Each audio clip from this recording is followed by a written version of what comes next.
जय जगन्नाथ सांग मैंने जॉब पाए हो किंबा कौन सी स्कीम पाए हो जदि आपण मैंने गोटे इनकम सर्टिफिकेट अप्लाई करने चाहते ताहले ए वीडियो को शेष पर्यंत देखंतु मु आपण मानकु स्टेप बाय स्टेप सब कहबी ताहले चलंतु वीडियो को स्टार्ट करिवा।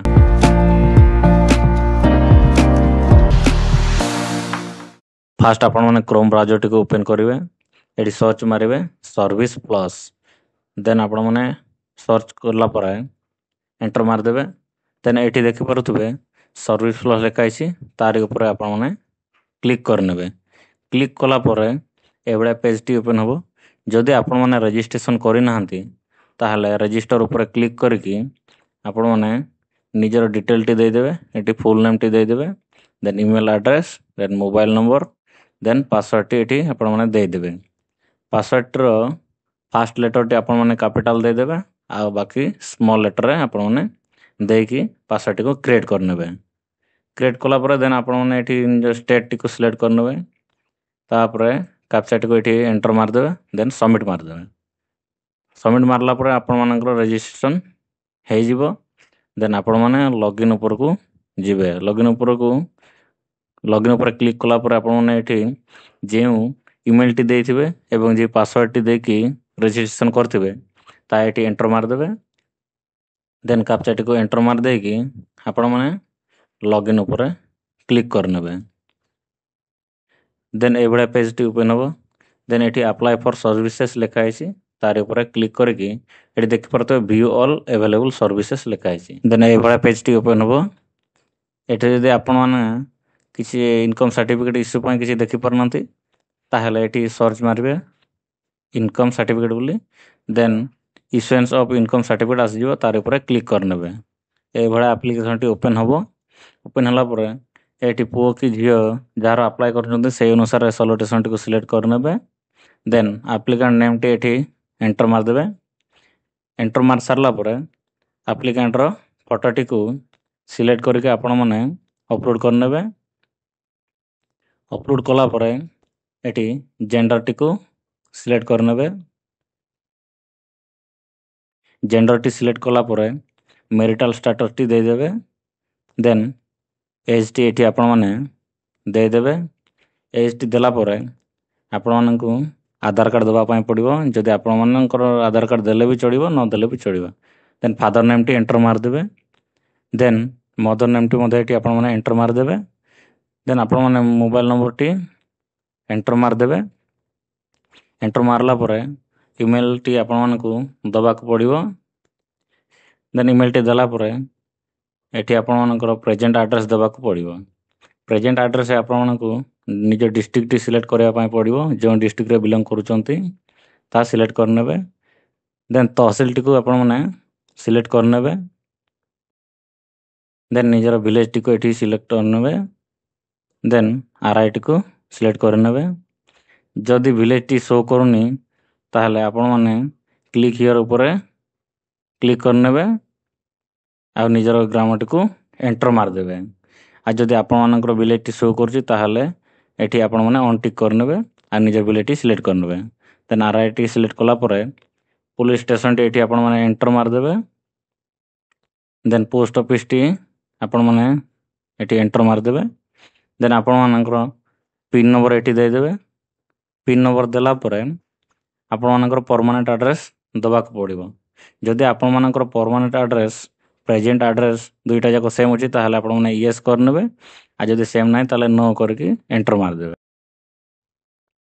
जेहेतु सेम अछि तो यस मार देली। यस मारला परे देन एठी आसीबे if any person other than applicant filling the application जदि आपण मानकर जो जहार अप्लाई करचंती ता बदले आपण जो जे अन्य जने जदि अप्लाई करची ताहले तार नेम टी एवं रिलेशन सहित एप्लीकेंट सहित जो रिलेशन अछि ता दे देबे। देन आपण मानकर को पर्पज पय एठा अप्लाई करूचंती सेटा दे देबे। हायर स्टडी कि आ कौन सी स्कीम पय कि जॉब पय एटा अप्लाई करूचंती ताहा एठी आपण माने एंटर करनेबे देन आपण मानकर एनुअल इनकम टी एठी दे देबे। एग्रीकल्चर रे आपण मानकर एनुअल इनकम केते रहउची ताहा आपण माने एठी ଏଣ୍ଟର କରିଦେବେ। ଦେନ୍ ଅଦର ଇନକମ୍ ଆପଣମାନଙ୍କର କେତେ ରହୁଛି ତାହା ମଧ୍ୟ ଏଠି ଆପଣମାନେ ଏଣ୍ଟର କରିନେବେ। ଏଣ୍ଟର ମାରିଲା ପରେ ଆପଣମାନଙ୍କର ଆନୁଆଲ୍ ଇନକମ୍ ଗ୍ରୋସ୍ ଉପରେ ଆସିଯିବ। ଦେନ୍ ଆମେ ତଳକୁ ଆସିବା। ଏଠି ଦେଖିପାରୁଥିବେ ପ୍ଲେସ୍ରେ ନିଜ ଗାଁ ନେମ୍ଟିକୁ ଏଣ୍ଟର ମାରିଦେବେ। ଦେନ୍ ଆଇ ଏଗ୍ରି ଉପରେ କ୍ଲିକ୍ କରିନେବେ। ଦେନ୍ ସିମ୍ପଲ୍ ଏଠି ଆପଣମାନେ କାପ୍ଚାଟିକୁ ଏଣ୍ଟର ମାରି ଦେଇକି ଆପଣମାନେ ସବମିଟ୍ ଉପରେ କ୍ଲିକ୍ କରିନେବେ। ଏଣ୍ଟର ମାରି ସାରିଲା ପରେ ଆପଣମାନେ ସବମିଟ୍ ଉପରେ କ୍ଲିକ୍ କରିନେବେ। ଦେନ୍ କ୍ଲିକ୍ କଲା ପରେ ଆପଣମାନଙ୍କୁ ଏଇଭଳିଆ ଡିଟେଲ୍ଟି ଆସିଯିବ। ଏଠି ଆପଣମାନେ ରିଚେକ୍ କରିନେବେ ଆପଣମାନଙ୍କର ଡିଟେଲ୍ଟିକୁ ଆପଣମାନେ ଠିକ୍ ଦେଇଛନ୍ତି କି ନାହିଁ ତାହା ଆପଣମାନେ ପୁନର୍ବାର ଚେକ୍ କରିନେବେ। ଯଦି ଆପଣମାନଙ୍କର ଠିକ୍ ଅଛି ତାହେଲେ ଆଟାଚ୍ ଆନେକ୍ସର୍ ଉପରେ କ୍ଲିକ୍ କରିନେବେ। ଆଉ ଯଦି ଭୁଲ ଅଛି ତାହେଲେ ଏଡ଼ିଟ୍ ଉପରେ କ୍ଲିକ୍ କରିକି ଆପଣମାନେ ଏଡ଼ିଟ୍ କରିପାରିବେ। ଯେହେତୁ ଠିକ୍ ଅଛି ମୁଁ ଆଟାଚ୍ ଆନେକ୍ସର୍ ଉପରେ କ୍ଲିକ୍ କରିନେଉଛି। ଦେନ୍ ଏଇଭଳିଆ ଆପଣଙ୍କ ପେଜ୍ ଆସିବ।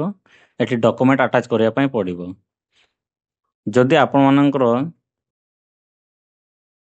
ଯଦି ଆପଣମାନଙ୍କର ପଟାଟି ଆପଣମାନଙ୍କର ବାପାଙ୍କ ନାଁରେ ଅଛି ତାହେଲେ ଏଠି ଆପଣମାନେ ନିଜର ଆଧାର କାର୍ଡ଼ଟି ଦେଇଦେବେ।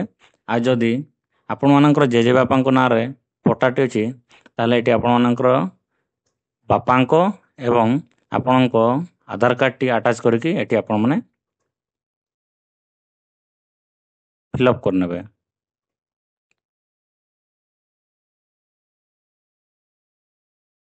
ଦେନ୍ ଏଠି ଆପଣମାନଙ୍କର ପଟାଟିକୁ ଦେଇଦେବେ, ଯାହାକି ପାଉତି ସହିତ ଆପଣମାନଙ୍କର ପଟାଟି ଆଟାଚ୍ ହେଇଥିବା ଦରକାର। ତା ଆପଣମାନେ PDF କରିକି ଏଠି ଆପଣମାନେ ଅପଲୋଡ଼ କଲା ପରେ ଯଦି ଆପଣମାନେ କୌଣସି ଚାକିରି କରୁଛନ୍ତି ତାହେଲେ ଆପଣମାନେ ଏଠି ସାଲାରୀ ସାର୍ଟିଫିକେଟଟିକୁ ସିଲେକ୍ଟ କରିକି ଆପଣମାନେ ସେ ସାର୍ଟିଫିକେଟଟିକୁ ଅପଲୋଡ଼ କରିନେବେ। ଏବଂ ଯଦି ଆପଣମାନେ କୌଣସି ଇନକମ୍ ଟାକ୍ସ ଦେଉଛନ୍ତି ତାହେଲେ ଏଠି ଆପଣମାନେ IT ରିଟର୍ଣ୍ଣଟି ସିଲେକ୍ଟ କରିକି ତାହା ମଧ୍ୟ ଆପଣମାନେ ଅପଲୋଡ଼ କରିନେବେ। ଯଦି ଆପଣମାନଙ୍କର କୌଣସି ପଟା ନାହିଁ ତାହେଲେ ଏଠି ଆପଣମାନେ ନିଜର BPL ହେଉ କିମ୍ବା ରାସନ କାର୍ଡ଼ ହେଉ ସେଇଟା ଆପଣମାନେ ଏଠି ଦେଇପାରିବେ। ଏଠି ସିଲେକ୍ଟ କରିକି ଆପଣମାନେ ଅପଲୋଡ଼ କରିନେବେ। ଆଉ ଯଦି ଆପଣମାନଙ୍କର ପଟା ଅଛି ତାହେଲେ ପଟା ଦେଇକି ଏଟା ଆପଣମାନେ ଅପଲୋଡ଼ କରିନେବେ। ଦେନ୍ ସେଭ୍ ଆନେକ୍ସର୍ ଉପରେ କ୍ଲିକ୍ କରିନେବେ। କ୍ଲିକ୍ କଲା ପରେ ଆପଣମାନଙ୍କର ଡକୁମେଣ୍ଟ ଡିଟେଲ୍ଟି ଆସିଯିବ ଅପଲୋଡ଼ ହେଇଯାଇଛି ବୋଲି। ଦେନ୍ ଏଠି ଚେକ୍ କରିନେବେ। ଦେନ୍ ସବମିଟ୍ ଉପରେ ଆପଣମାନେ କ୍ଲିକ୍ କରିଦେବେ। କ୍ଲିକ୍ କଲା ପରେ ଆପଣମାନଙ୍କର ଆକ୍ନୋଲେଜମେଣ୍ଟ ଏଇଭଳିଆଟି ଆସିଯିବ। ଦେନ୍ ଏଠି ଆପଣମାନେ ଦେଖିପାରୁଥିବେ ଆପଣମାନଙ୍କର ଇନକମ୍ ସାର୍ଟିଫିକେଟ୍ର ଆକ୍ନୋଲେଜମେଣ୍ଟ ନମ୍ବରଟି ଏଠି ଦେଖିପାରୁଥିବେ। ଦେନ୍ ଆପଣମାନେ ପ୍ରିଣ୍ଟ କରିପାରିବେ ଏହାକୁ କିମ୍ବା PDFରେ ଆପଣମାନେ ଏହାକୁ ଏକ୍ସପୋର୍ଟ କରିପାରିବେ। ଏକ୍ସପୋର୍ଟ କଲା ପରେ ଆପଣମାନଙ୍କୁ କିଛି ଦିନ ପରେ ଆପଣମାନେ ସେଇ ସର୍ଭିସ୍ ପ୍ଲସ୍ରେ ଲଗ୍ଇନ୍ କରିକି ଭିୟୁ ଷ୍ଟାଟସ୍ ଉପରେ କ୍ଲିକ୍ କରିବେ। କ୍ଲିକ୍ କଲା ପରେ ଟ୍ରାକ୍ ଆପ୍ଲିକେସନ୍ ଷ୍ଟାଟସ୍ ଉପରେ ଆପଣମାନେ କ୍ଲିକ୍ କରିନେବେ।